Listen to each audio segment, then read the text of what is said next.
Welcome to Empires of Innovation. We're diving into the worlds of technology, education, impact, and more with the dynamic Ozan Sonmez. Ozan has an impressive background ranging from finance to environmental studies, but is most well known in the startup world as a mentor, accelerator builder, corporate innovator, and entrepreneurial educator. Throughout this podcast, Ozan will be pulling on his decades of experience living and working as an angel investor, program director, and more throughout the Middle East, United States, and his home country of Turkey. For this series, we're bringing it all together to talk about tech for a better tomorrow, where we question the impact that technology is making today, how to fund and grow more of this impact in the future, and how founders in this field of technology can make it all happen. So, let's jump into this episode. Welcome back. Happy Sunday. Happy Sundays. How you doing? Good. Busy after Tunis, but love the travels. So, Of course. life I chose. Yeah. Well, it's great to have you back for another episode. This is the mini-series that we've been working on about tech for a better tomorrow. And today we're going to be kind of shifting gears slightly to talk about more kind of relevant topics to just the world in general. It would be wrong to really talk about developing solutions for existing world problems and not really talk about the resources that are there to support it, right? So I think we have to address the elephant in the room, which is artificial intelligence, AI. It's a lofty word or lofty phrase, but it can really mean anything to anyone. Someone might think that it's computers taking over. Someone might think it's robots manufacturing something.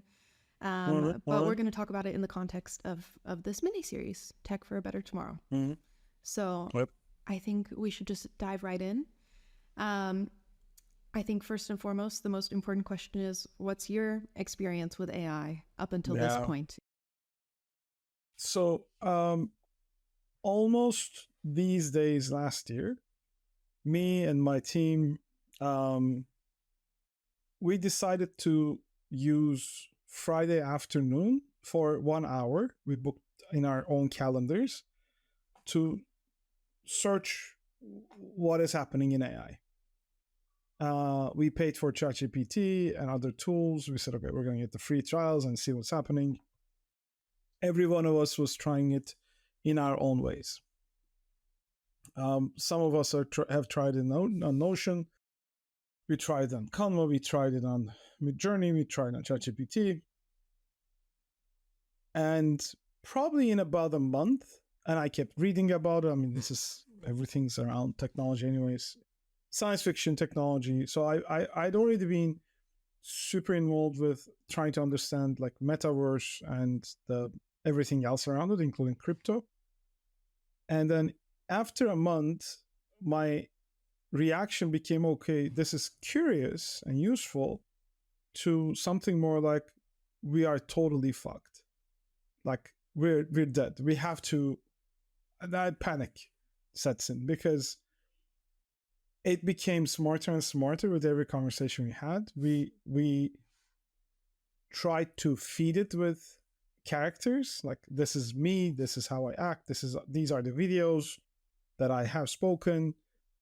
Then I think we started trying 11 labs, 11 AI with voice, and then with images, with everything. And then we just like this is not going to work out. Like if we don't incorporate everything we do, and if we don't become an AI first service provider, will be completely irrelevant in under 2 years. Of course, we're exaggerating in a way. And I'm happy that we figured it out as well, because what we were looking for, how we were training ourselves, how we were taking this seriously was maybe 1 in a million in every people. Like we thought everybody was freaking about this. We thought everybody was going to do this. We thought everybody's going to follow this. And people we've spoken with, our clients included, our partners and everything else, they were okay. Like they were trying to read, but they were not investing anything. So it's okay. Maybe we shouldn't panic that much, because not everybody is trying to figure out with a belief that we have, like this is going to make us irrelevant. And then we came up to another conclusion, like in steps. We realized nobody can beat us to it, because we can actually detect when AI is bullshitting. only because we have the experience. And we realized people will make fools out of themselves if they only trust AI and AI output, especially ChatGPT, Bard, and everything that came after it. So we realized very quickly that things were getting as output in with requests of our own. We have the filter at a really strong level that we can filter out the bullshit. We can filter out the stuff that they're not making sense. One example is we had a client that we were creating reports, and we tried to do this with AI. We tried to do it with ourselves, with partners in the US. And AI started feeding us research that did not exist, with results that are pretty convincing to our thoughts as well. So I said, okay, somebody actually thought about the same thing, and they actually have a academic journal about it.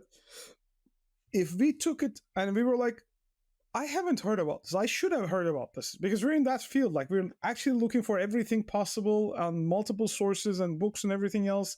It's like, how come we didn't hear about this? And that skepticism is one we earned over the last 10 years. And then we looked into academic databases and everything else. Although it says there are references, it doesn't exist. So, okay, then we said, okay, people will start making fools out of themselves. Unfortunately, that includes companies as well. And fortunately for us, we know what we're looking for. Like, we will understand the impact of results and outputs and suggestions, and we can filter it. And that made our life very easy, and that kind of settled our panic a little bit more, thankfully. But now we are a complete and AI first service provider. Everything we do does go through, currently not with Bard mostly, but with ChatGPT. We're creating tools with ChatGPT. We're writing things, having any AI tool. We use multiple of them in different circumstances, and then having it filtered out again with AI. And we actually have a pretty cool presentation of how anybody can start using it, and probably we'll share it with the show notes and everything else. We started presenting it in global events. We recently did, my partner Bediz and Alperen have created this really nice presentation showing people how you can double check AI with AI. So that's really actually a very smart thing to do for everybody. So we are developing ourselves and our tools. Voice tool is going to make us really, really like impactful, because what I can write, then my AI can voice out, and it sounds like me very well. What it will add as well to our abilities is this language thing. It doesn't work quite well yet, because when we tried our texts in English, our words or videos in English to Arabic, and we sent it to our Arabic friends, like native speakers, they said, that's a very funny Arabic. We tried it with Italian. They said, that's not how you talk in Italian. So the translation is not working yet, but it will. Like, at one point, we're going to be seeing a lot of really well translated, designed videos, and I'll be speaking in Italian in a very funny accent, or in Arabic in a very probably Lebanese or Tunisian accent with a little French involved. So, but yeah, I mean, to us, last year had been a transformation from how can we create content, how can we do videos, etc. Like, how can we use AI to create content? How can we use AI to create videos? How can we use AI to build better reports, build better insights, and kind of cross-check ourselves with whatever's happening? And it's good, because people who are in the forefront of the technologies, somebody will need to teach them how to use it really well, and somebody will need to teach them how to use it really for the good. Yeah. Long answer to a like very simple question, but like I think everybody who goes through AI, like, oh, let me figure this out, will go through the same cycle. Yeah. I mean, you would hope, at least. Yeah, I hope. Seriously. Yeah. Yeah.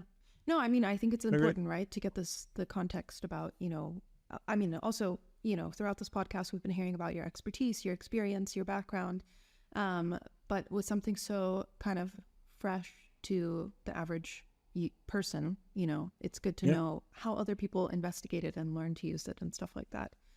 Yeah, everybody is starting from zero at the moment. So my only recommendation is like everybody should start. Yeah. Design like wherever they choose to start, either with images or with text or with videos. Like start somewhere. Yeah, for sure. Agreed. Yeah.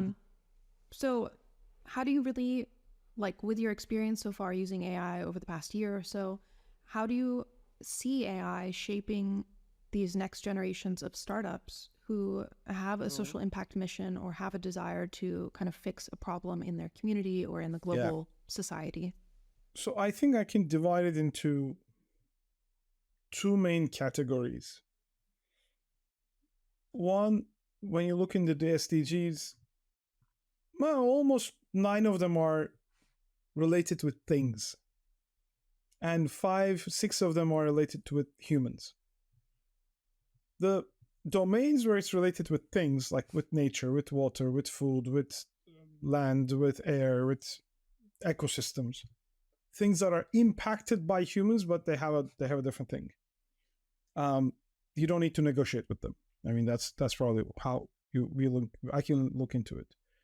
It's going to be absolutely mission critical to start using AI. If you're a startup doing something with forests, with something with land, you need to incorporate in your thought how to accumulate data, how to bridge and secure the data that's happening around whatever you want to impact, and then use it to feed the tools that you're using, so everything will be better going forward, because you'll have some data, you'll put it in the model, you'll change your things, and you'll be better. So I think that's a progressive moment if startups start using it. My worry is not about that part. That part will be fine. I mean, I've seen startups using hardware with algorithms inside, AI algorithms and data collection tools that they can put on a tree and it will cover a certain area. It will detect from past data of what happens during a fire, and it will correlate that with AI, and it will try to multiply the opportunities and say, okay, there is a possibility of fire in this domain because some of the metrics have been moving differently, funny things happening. And they've been very successful. I hope they'll become more successful. So those things are absolutely important. So instead of these rule-based things, it has to be real-time data, real-time monitoring, real-time estimation, and prediction models with AI. Wonderful. With humans, that's where things are, to me, debatable and scary at the same time, because the data that startups will use to feed their algorithms contains inherent biases. A lot of examples are there already. So there's this beautiful movie called Coded Bias. It talks about how financial sectors start to use AI to hypothetically remove racial biases out of loan decisions that banks are making. And then they quickly realize, well, not as quickly as they should, that they're actually making it worse. Because the data has been accumulated through biased actions. Therefore, the results are already biased. And once you use that data to bridge towards the future and do predictions, because it's so misrepresented, because colored people, women of color, and like any other group than white males are misrepresented in every data, in the US especially. I mean, the rest of the world has different biases, but like in US it's pretty obvious. Then everything that comes through the AI is biased. And unlike rule-based models and logic models where there is a human building the logic, AI is a black box. So you write the algorithms, you feed it data. Most of the time, I know I'm super simplifying it, but most of the people that are working with AI models don't actually have a clue on how that decisions are made. Why is this working that well? One example in medical science, I mean, you feed the data, you feed algorithms with a lot of images that are done in scans, and then you attach that to the actual review of physicians and practitioners, and then you start feeding things that haven't been reviewed and then cross-checking what the review would be. So AI does a really good job in both identifying false positive and false negatives at the same time. So but when you ask, like, how come, I don't know. Like, actually, there's no reasoning. It just does it in most of the algorithms, especially when fed with pretty fuzzy data. So this is the part where it gets scary, because for startups in the social space who are trying to solve human related problems, whether that's related to equality or gender or poverty or representation, they need to be very careful of the data sets they're using to feed into their solutions. They need to be very careful in acquiring that data and using that data. And removing bias from anything involving humans is a pretty daunting task to start with. So startups in the social space need to be extra cautious, especially if they're using somebody else's algorithm, especially if they're using somebody else's data set, because they have the risk of harming than making it better, unless they're very careful about it. And I think even just looking for, an average person who's interested in AI, you can log in, create an account, get into ChatGPT and start using it without really understanding what lies behind all of that, without the need to understand it, right? You can just go in, you don't have to understand how it works to use it. Mm-hmm. And I think it's really hard because people don't have that curiosity to learn more about it. And just they think it makes their life easier so they can use it, and it's just right there for them. And I think that's really tricky, especially when you're looking at, more complicated solutions, because it's easy to assume that, AI has all the answers, but it doesn't. And especially on like areas where accessibility had been an issue. For example, I've seen a lot of startups in the recent 2-3 months that they're using different algorithms, like open sources especially, to build support tools for people in stress, like young people that are having trouble with their families, or women in areas where it's not culturally or physically able to get consultancy or get coaching or get psychotherapy. And it's a brilliant tool. Like, you don't need to go from one place to another. You don't need that. You can overcome the social stigma of going to a therapist. You can, like, there are a lot of good things about making it accessible without the need of a human, without the need of somebody that will be judgmental. So, and someplace removing the human element is necessary. Yes, okay, perfect.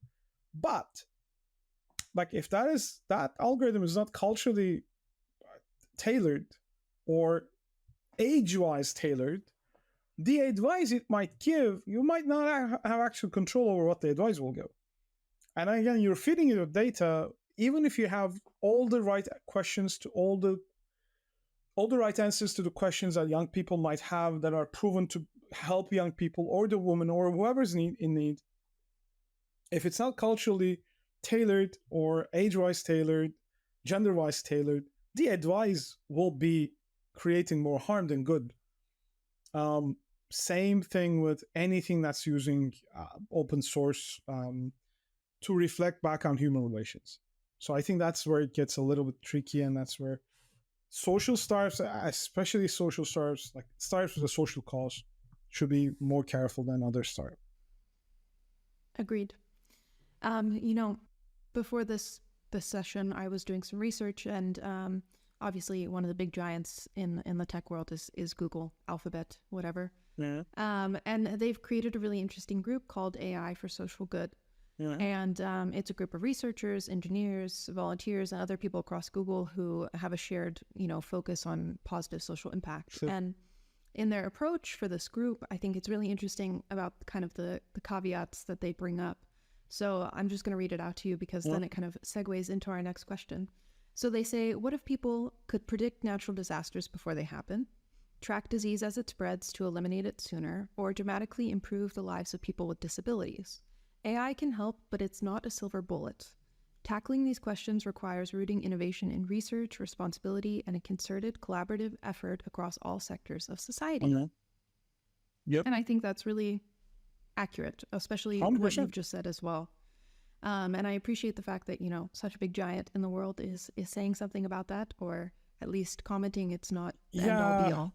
Yeah, so the whole recent debates about created by people who worked for these companies in those initiatives leaving and then commenting on why they left.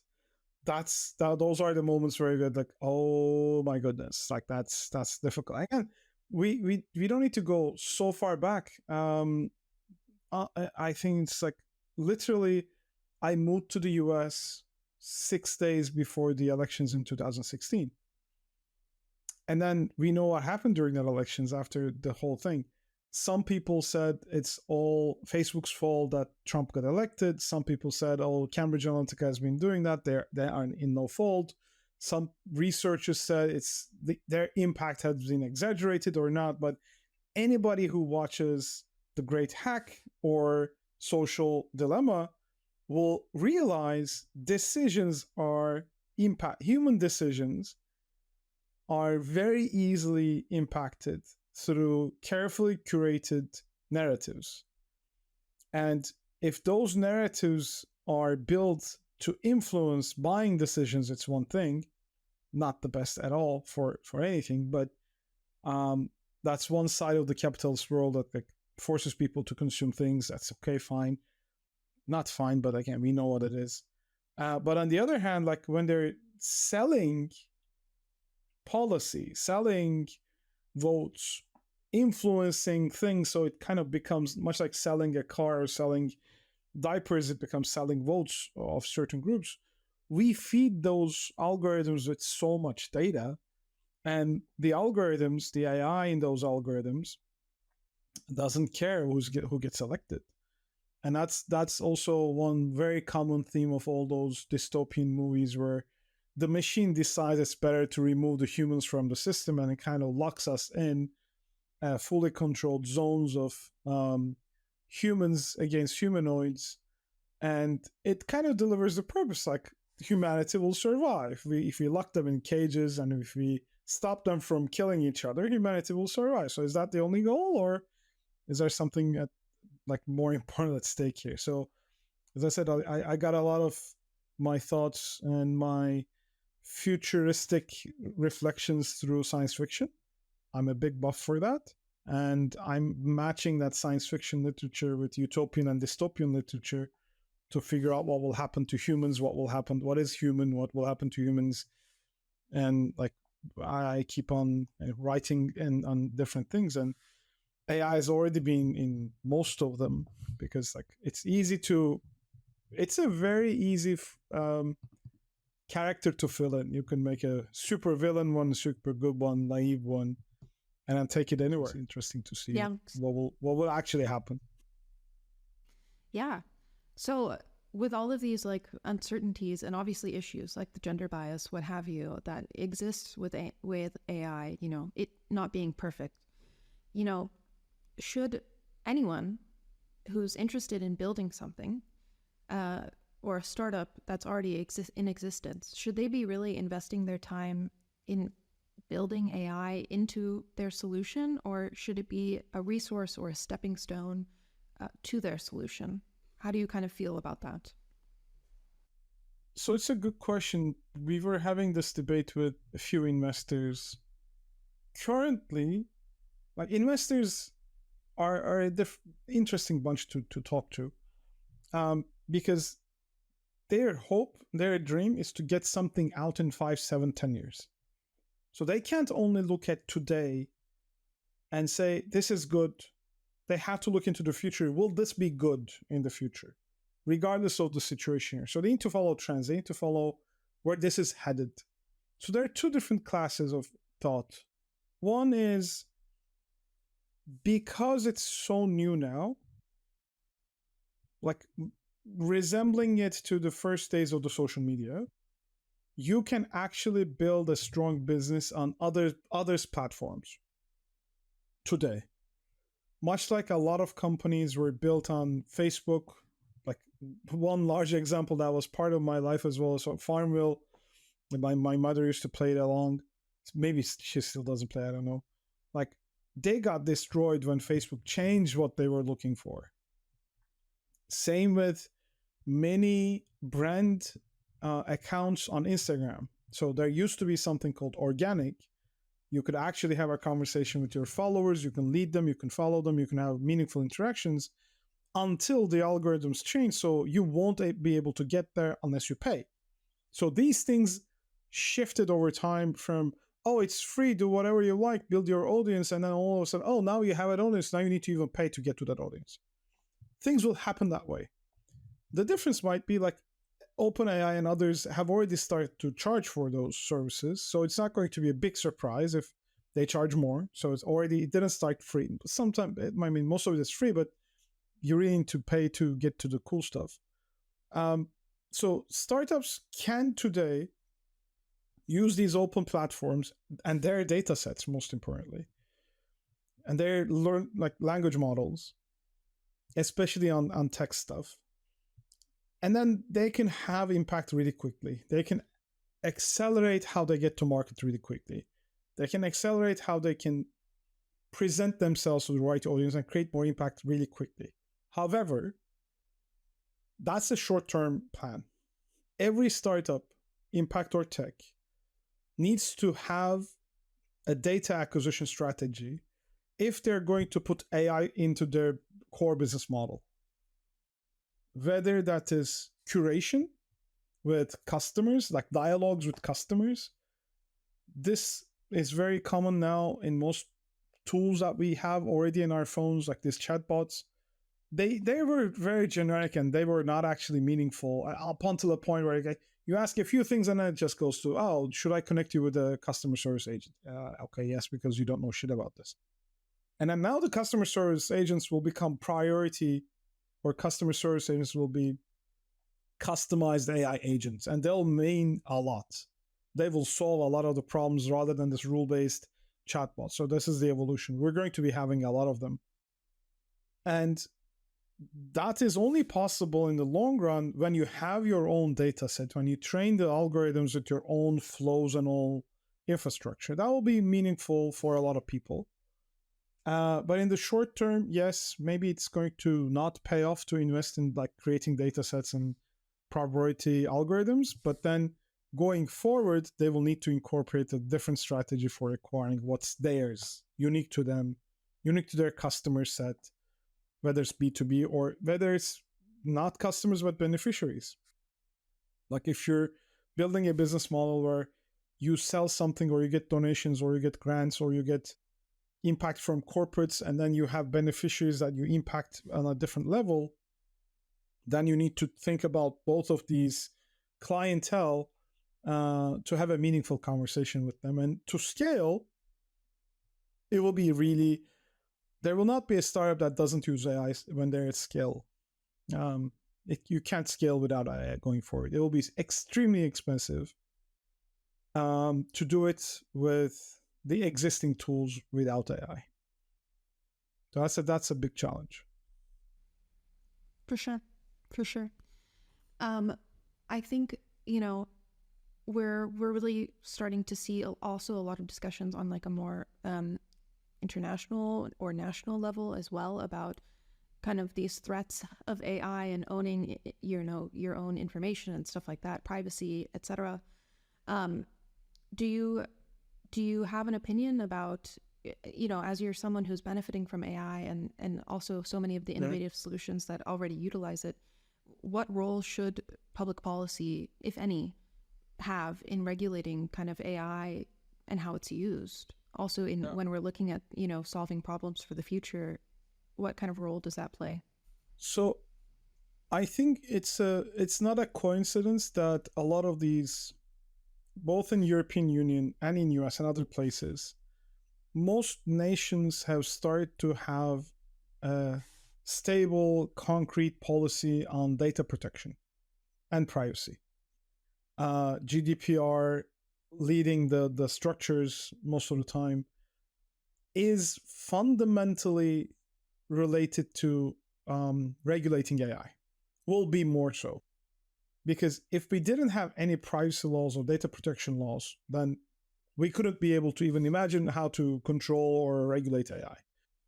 The tricky piece for places where there's very little protection, data protection, and enforcement, and very little like work on privacy, then those places are going to be having issues. Like they won't be able to do anything just controlling AI. It's not something you can control unless you control data.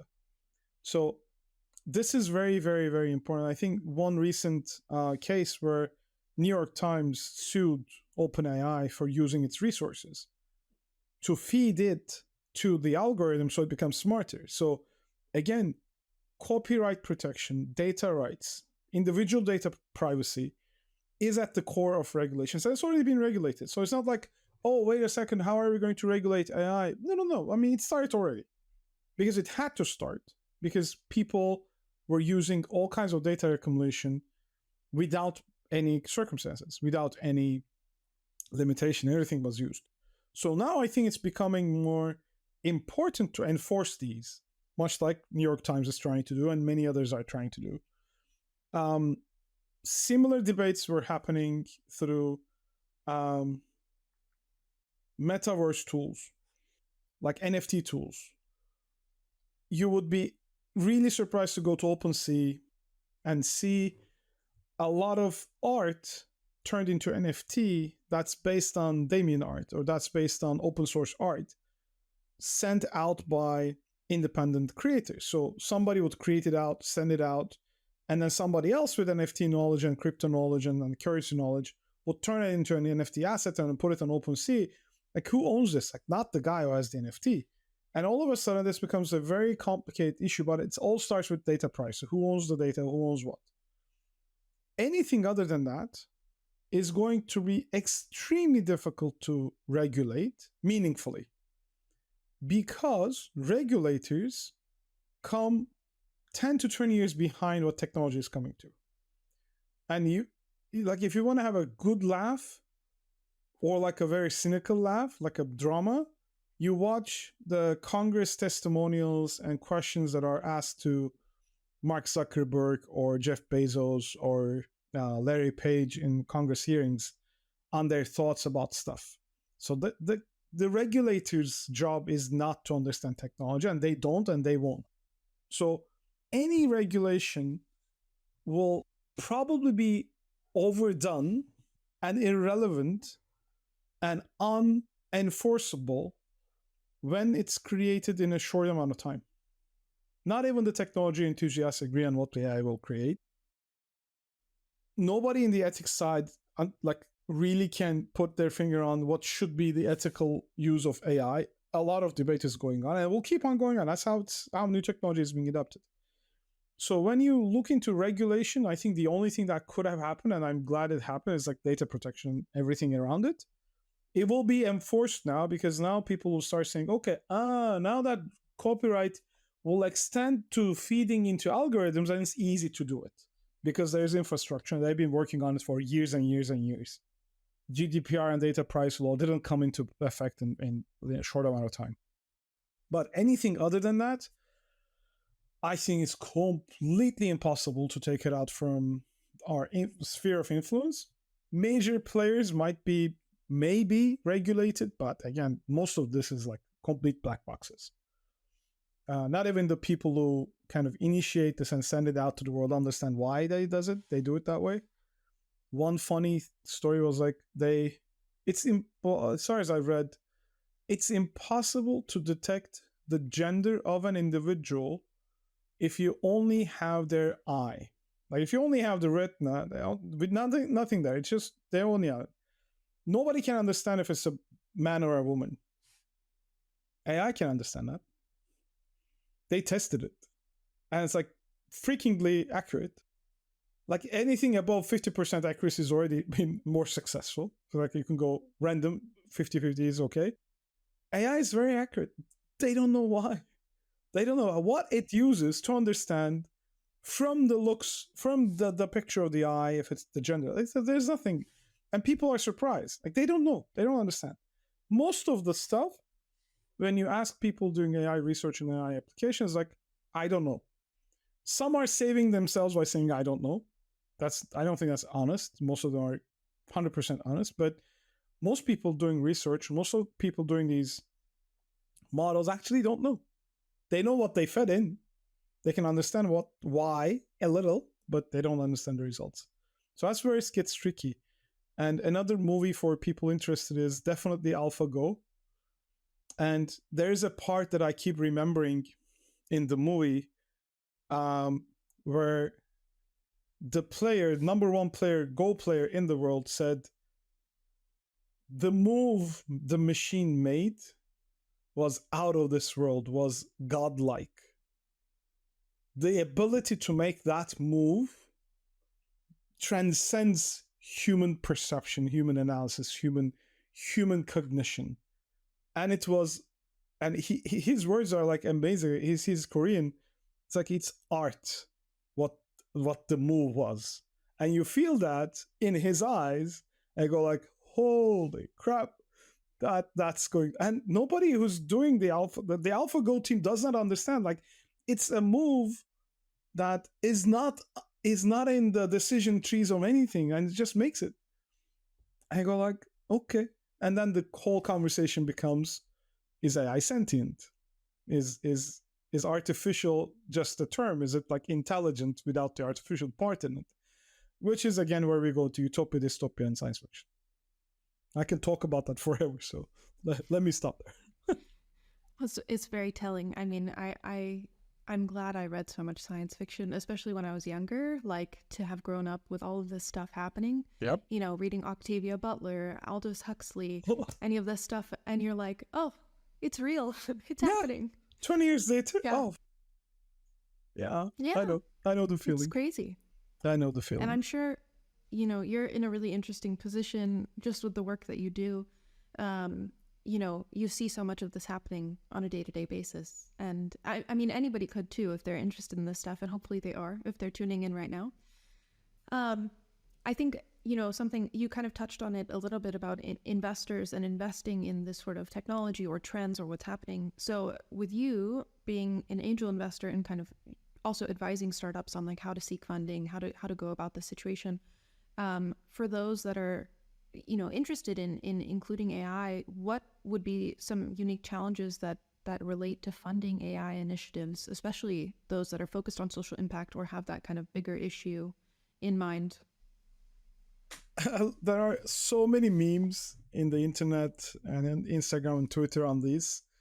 3 years ago, it was, oh, I put this, and then they changed the word to crypto, and then all of a sudden investors are like, it's crypto, and then it became metaverse. Oh, they do exactly the same, but we're doing this in metaverse, and all the investors assumedly were running. Some of it's true, and now it's like, oh, I do this with AI. All the investors are running through it. It might be happening. I'm not saying it's not happening, because even in the investment world, there are people who are just becoming investors. It's a new thing. See my science fiction melodies. So what is happening in the investor side of AI is the real good ones are looking under the hood. They are actually trying to figure out, reaching out to people that are doing the research, people that are doing technology practice. Most investors now have a short list of technology people that understands the depths of the technology that's been built, in order to get a reference of what's under the hood of these technologies, what's under the hood of the startup. The good ones are trying to shy away from investing in startups that are using other people's technologies or algorithms or open sources or LLMs, and then building a layer on top of it. So, everything we're doing, and then we're using OpenAI yeah, okay, fine, but like maybe it's not going to be sustainable. That's where the investors are at the stage. And for impact startups, it's absolutely critical to understand what side are they going to be focusing on. This thing is not cheap. It is cheap in a way if you use others' APIs, but it's not cheap to do it yourself. Not cheap to acquire the data, collect the data, sort the data, feed the data, fill the algorithm, and tweak it. It takes a really strong technology team to build it themselves. So in order to start, they really need to, I think it's also my kind of advice, they need to start testing what happens if they use other people's platforms. But to kick things off, that's a good way, really fast way. But they need to have a strategy. They need to present to investors that they're not going to be relying on this. They're going to be owning the data that's created, owning the algorithm that's created, and will have control over the black box so it doesn't become a black box. Investors will freak out with anything that they don't understand anyways, but now with an additional layer of technology that they don't understand, and not even the people who are building the technology understand, especially in the thought line, it's becoming more difficult to kind of say, oh, I'm an AI tool solving forest fire. We use AI to detect forest fires. Okay, how? Previously, how was, oh, it's just software. Okay, you write code, you use this. And the tech stacks were easy for investors. They were used to it, they could understand it. Even in some of the really good VCs, they had technology people who have built things before. So building a technology was common knowledge. Like the software eats the world was common knowledge for many investors who are not only coming from the finance background, but who are actually like operators themselves. But now there's a technology that not many investors have used in their life, have built things with, and now they need to judge it. They need to see, oh, they're using AI not just as typical software on cloud, on ERPs, on databases, or something else. So they need resources, they need expertise from outside world. And I think those who are smart enough to just take the time to open and look under the hood will find really strong technology teams with impact on mind as well as the technology side. Because nobody is perfect at this at the moment. Like there's very few people who are really good at building AI tools, and everybody's trying to learn. So everybody's trying to figure this out. Not that AI is something that just kept happening in our life. It's been in progress since 1970s. People have been doing research around it, but the practical side is becoming more eminent now. So therefore, if you are an impact startup, make sure you talk to people, talk to investors that at least are spending the time to understand what's this whole thing about. But if you don't, then you'll find people who's probably going to be easy to convince when you actually show them something that works. Not on a hypothetical level, but here's what we do with AI, even though it's somebody else's tool. Here's how effective, how it's going to be easy. And I just mentioned, like, they cannot scale without AI. No startup can scale without AI at the moment, efficiently, cost efficient at least. Now they're going to say, okay, here's what we're going to be doing to scale. Here's what we're going to be incorporating the tools with. And here's how we're going to kind of scale our impact. So they have to be very precise about where they will use AI, how they will use AI, and how they'll control it. And I think that's not, well, we're not going to be talking about in 2-3 years, I think, about AI, because it's just going to be, oh, it's, yeah, of course I'm using AI. What else could I be using? Like, this is not even going to be a conversation. It's like, oh, of course we have a mobile app. Like, what do you mean, do you have a mobile app? Of course we're using cloud services. What do you mean, do you have, like, is there anything else? It's like going and asking today's teenagers, asking them what the phone is for. They're not, calling people is not on their list. And it's like, what do you mean you're calling? Of course you can call people. Like, yeah, fine. But like, oh, the other things are more important. So I think there will come a time it's just going to be ubiquitous and say, yeah, we use AI for this, we use AI for that, we use this for this and that for that, and then we own this, we own the data. I think a lot of people will reach to maturity quickly in AI and will be rewarded for that. Yeah, I suspect as much as well. I think I hope. we're also seeing so many developments just in the span of Yeah, days, weeks, months, you know. ridiculous. Yeah. Ridiculous. So I think to really, I mean, you've already given a very, you know, broad look at what's to happen. And Utopic also, or dystopic. yeah, could go either way. Who knows? What would you say is like your piece of advice to people who are really starting to work with AI or want to involve it into their daily life? Like, what would you leave them with as kind of a piece? So here's what I'm trying to do. Our habit is open a tab and Google things now. That's the habit. That's what we do. It's a word. Oh, have you not Googled this? So it's surprising. Like it's like Kleenex. Like in Turkey, selpak. Like it's a handkerchief. It's disposable things, but it's called selpak. It's the name of the brand. And it's not the same thing. It's like, oh, you don't say give me coffee. You usually say give me Nescafe. Like it's a brand, but everybody understands what that is. So to me, I think, like, have you not AI'd this? Is some things that's going to be like, have you not used ChatGPT for this? Or have you barded this? Or have you Copilot this? What has your Copilot told you about this? I think that's going to come. So to get prepared for that moment where it becomes a word, well, there are three things majorly competing for it. Oh, have you barded this is a good alternative to have you Googled this. What does your Copilot say? I think it's a brilliant word, like co-piloting. Copilot is a really nice word. Like, what does your Copilot told you about this? Because like a companion at the same time, AI companion. Have you OpenAI? This is not going to. Have you ChatGPT'd it?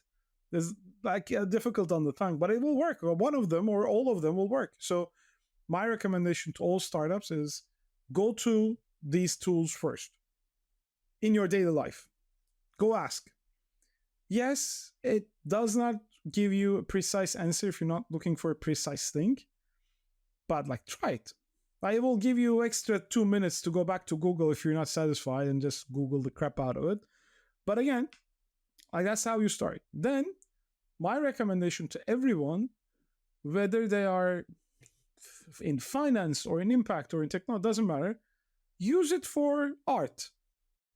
Use it for something that cannot be wronged. There is no wrong in art creation. There's no wrong in creation. In text, in search, yes, this is right, this is wrong, this is like maybe true, maybe not true. But in art, everything is true. Everything is created. Everything is there. So the more you start using, like we use Midjourney, like you can use DALL-E, doesn't matter. Use visual things, use verbal commands, prompts, to create art and then figure it out. Like play more. You will have a really good back and forth because the feedback loop is super fast. You get what you asked for in a way that you didn't think possible because you're not able to visualize it. You're verbalizing it and you're getting a visual response. And then through that visual response, you're rewording it, you're getting back. So this immediate, instantaneous, unpredictable feedback loop will warm you to the possibilities of AI, not through your maybe daily work. Maybe you're not doing any creative work at all in your daily life, but that is going to start surprising you, pleasing you in a way that will trigger your creativity. Art is the path towards it. Yes, you might start using it for your business purposes, for your personal purposes. That's perfectly fine. But fundamentally, my recommendation is start using it in art setting, in creativity setting, to kind of rewire a few things in your brain. And then you can say, okay, wait a second. If it can do this, what else can it not do? What else can it do? So I think that's going to be very, very valuable in getting climatized with AI. And I think that's a nice path to kind of see through the creative lens, and then with new connections connected to your daily life or business life. I think that's great. That's what happened to me. Yeah, same now here. I use it all the time. I Yeah. love using it. Yeah. It's also a form of validation for those who have imposter syndrome or otherwise. You can totally use it Yeah. that way too. It's pretty fun. 100%. I agree. Yeah. Well No, said. I think that's great. Thank you so much for your time. I think this is really, an interesting conversation to have, especially in this day and age with so much that's going on. And yeah, I hope everybody starts to play around with it more and we also learn the limitations and the ethics behind it as well. So always something to keep in mind when you're using it. I mean, fear is a very human reaction to things, mostly to things that we don't know. And we shouldn't let fear cloud our judgment on anything new. In order to avoid that fear, you need to familiarize yourself. Then you might fear as more, but now like much like we panicked. And then that kind of, okay, wait, what? And then you start having critical thinking. You can remain panicked if you're in a profession that you see mundane tasks covering 50% of your time. You could validly panic. But then if you do, panic usually leads to action. You can be frightened and just shut the whole thing off and try to put yourself in a cyber bunker, but most probably you will do some action if you really understand how or visualize how it can impact your life. Then there's action. There's nothing wrong about action. No, Good. For sure. Great way to end it. Thank you so much for your time, Ozan. Pleasure. See you next time. Okay, next time.